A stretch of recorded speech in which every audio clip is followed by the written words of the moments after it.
कहाँ से आए हो आप लोग? हम दिल्ली के ही हैं। दिल्ली से हो? तो आप लोग क्यों इस धरना प्रदर्शन में आए हो? हम बस अपने एजुकेशन सिस्टम के लिए आए हैं, इस प्रोटेस्ट को सपोर्ट करने के लिए। लेकिन सरकार तो कह रही है एजुकेशन सिस्टम बहुत अच्छा हो गया है। कुछ अच्छा नहीं हुआ है इतने सर। सारे पेपर लीक हुए हैं, कहाँ अच्छा हुआ है। यूपीएससी का भी मतलब सीसेट इतना वो आया था, टफ आया था। ये 2026 का पेपर कितना गंदा आया था। हाँ, और बाकी वही हमारे जो सीबीएसई के एग्जाम्स हमारे थे। राइट्स हमें चाहिए वापस। हाँ, क्या सीबीएसई के एग्जाम क्या कर रहे हो? जो हमारे सीबीएसई के एग्जाम्स थे तो उसमें भी इतनी प्रॉब्लम्स थी। सिम चेकिंग जो थी वो बहुत ही बेकार थी, बहुत ही खराब मार्क्स बता रही हूँ, जो हमारे प्री बोर्ड्स थे वो जो हमारे मेन बोर्ड्स थे उनसे ज़्यादा इजी थे, नहीं टफ थे। और जो बोर्ड्स थे वो बहुत ज़्यादा इजी थे, पर हमारे फिर भी बहुत कम नंबर आए हैं। तो कॉपियाँ सही चेक नहीं हो रही हैं। हाँ, नहीं हुई कॉपी सही चेक 90% आनी चाहिए, तो उसके 80% पे वो अटक रहा है बंदा। अच्छा, जैसे जो सरकार है वो अगल बगल के देशों से तुलना करती है, लेकिन बगल में चाइना है उससे तुलना नहीं करते हम तो। सरकार हमेशा पाकिस्तान से तुलना करती है। क्योंकि वो पाकिस्तान से ही कर सकते हैं, उसके अलावा उनके बस की भी नहीं किसी से तुलना करना। चाइना हमसे हर एक चीज़ में आगे है, चाहे मोर्टेलिटी रेट हो, चाहे कोई भी रेट हो, फर्टिलिटी रेट हो, सब में आगे। एजुकेशन में भी आगे, इंफ्रास्ट्रक्चर में आगे। इंफ्रास्ट्रक्चर इतना खराब है, क्या होगा? क्या कह रहे हो? कुछ नहीं। तो ये जो आप पूरा ये देख रहे हो, इसका कारण सरकार जो एजुकेशन सिस्टम को खत्म कर दिया, आप लोग इसलिए आए हैं। सरकार के बस यही है कि क्या कहते हैं, वो पढ़े लिखे लिटरेट मिनिस्टर्स हो तभी तो वो कुछ कर पाएंगे, अगर नहीं होंगे अनपढ़ तो। लोग बैठे हुए हैं सरकार। हाँ, सत्ता में अनपढ़ लोग ही भरे पड़े हैं। वो बस धर्म के नाम पे सब कर रहे हैं, पढ़ाई को नहीं देख रहे हैं, कुछ भी नहीं कर रहे हैं। तो अनपढ़ लोगों की वजह से देश का जो शिक्षा व्यवस्था है उसे वो बर्बाद हो गया। ये तमाम युवा यहाँ कह रहे हैं। और लाइन देखिए आप, लंबी लाइन है, लगातार चली जा रही है। कितने देर से लाइन में थे आप लोग? More than 1 our. 1 घंटे से? हाँ, तो आप लोग क्यों अपने आप को कनेक्ट कर रहे हो इस धरना प्रदर्शन से? ऑब्वियसली स्टूडेंट्स हैं हम भी, कहीं ना कहीं तो जुड़े हुए हैं। स्टूडेंट्स हैं इसलिए जुड़े हुए हैं। तो अब आप लोग कहाँ, यहीं दिल्ली से हो? हाँ, दिल्ली से हम। आप यहीं दिल्ली से हैं? तो आप इसको कैसे देख रही हैं, इस धरना प्रदर्शन को? ये धरना प्रदर्शन एक तरह से यूथ का जो भी रोष है, इतने टाइम से जो भी चीज़ें चल रही थी, खासकर इस चीज़ को लेकर के कि ये जो पेपर लीक हो रहा है, तो वो उसका एक आउटपुट है। सरकार तो कह रही है पहले भी पेपर लीक होता था। जब सरकार से सवाल पूछा जाता है कि आपके यहाँ पेपर लीक क्यों हो रहा है, तो कहते हैं पहले भी पेपर लीक होता था। पहले हुआ होगा पर इतनी क्वांटिटी में नहीं हुआ। दूसरा अकाउंटेबिलिटी, पहले लीक होता था या कुछ भी होता था तो उसमें क्या होता था कि आपके जो भी मिनिस्टर वगैरह थे वो उनके रिज़ाइन होते थे, कुछ उसके ऊपर वर्क होता था। अब तो कुछ हो ही नहीं रहा है। बच्चे मर गए, पुलवामा हो गया, दुनिया भर का ये राम मंदिर का कांड हो गया, एक के बाद एक चीज़ें हो रही है। सरकार तो ऐसा हो रही है कि कोई बात नहीं, हमें कोई बोलने वाला ही नहीं सब सही है, सब चंगा सी।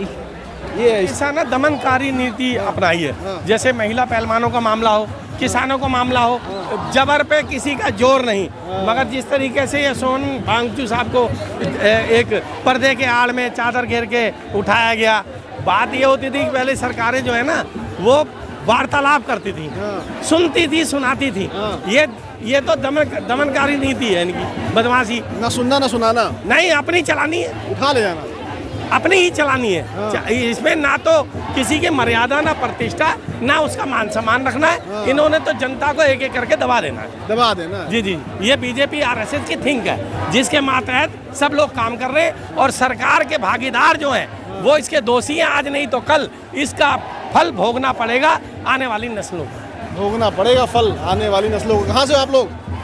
दिल्ली से ही हैं। तो कैसे देख रहे हो, क्या भविष्य है इस देख रहे हो? अगर आपको न्याय चाहिए तो कितने दिन बैठना पड़ेगा? डेली आना पड़ेगा। हम तो हमेशा बैठ सकते हैं, डेली आते हैं हम तो। आप डेली आते हो, बैठते हो, लेकिन कब तक बैठोगे? जब तक नहीं मिल जाता। तो ये सही है कि आम नागरिक को, आम युवा को, जो देश का भविष्य है, वो आगे धरने बैठे?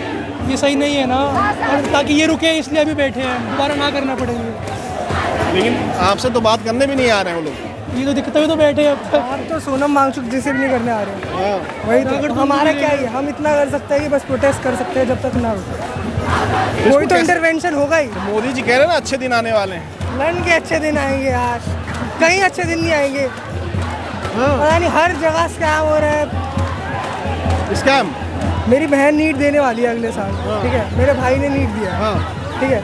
अब उसका चला गया 2 साल, पहले 2 साल से दे रहा था, पहली बार उसका निकला नहीं, फिर दूसरी बार उसने दिया, कुछ हुआ ही नहीं। अभी ये हो गया, उसके मार्क्स आए थे 630, उसका हो जाता, पर वापस रीनीट हो गया, उसमें अच्छे मार्क्स नहीं आए। और कब तक होगा ये? और वो कह रहे हैं हम विश्वगुरु बन रहे हैं, विश्वगुरु। कहीं विश्व गुरु नहीं बनेंगे। पहले आप बाहर जाके इतनी जो मीटिंग्स अटेंड कर रहे हो ना, पहले आप अपने देश में देख लो कहाँ ग्राउंड लेवल पे क्या चीज़ें हो रही है। ग्राउंड लेवल पे किसी गांव में जाएंगी नहीं वो, ठीक है। इटली जा रहे हैं, मेलोनी को मेलोडी खिला रहे हैं, ठीक है। उससे कुछ होने वाला है? इंटरनेशनल रिलेशंस एक बात है, ठीक है, तुम प्रिजर्व कर रहे हो international relation, but ground level पे कुछ नहीं करोगे तो कुछ नहीं होने वाला। रिलेशन अगर देखा जाए तो पासपोर्ट की रैंकिंग भी आपकी गिरते चली जा रही है। वही तो, अब उस रुपीस की वैल्यू कितनी गिर रही है। अब तो उधर भी नहीं हो रहा, बस मीटिंग्स अटेंड कर रहे हैं, पता नहीं किस चीज़ की कर रहे तो हैं। अफगानिस्तान का जो पैसा है वो भी आपसे मजबूत हो गया। क्या ही कहें अब। ये राम राज्य है। राम राज नहीं है, संविधान राज है। वो तो कह रहे राम राज चल रहा है। उनके हिसाब से नहीं चलेगा। ये नाजी राज्य है ये, नाजी राज। नाजी राज्य। ये संविधान से देश चलेगा। जी सर, संविधान से देश चलेगा। आइए और भी तमाम चलते हैं आगे, लोगों से बातचीत करेंगे, समझेंगे आखिर लोग क्या कह रहे हैं।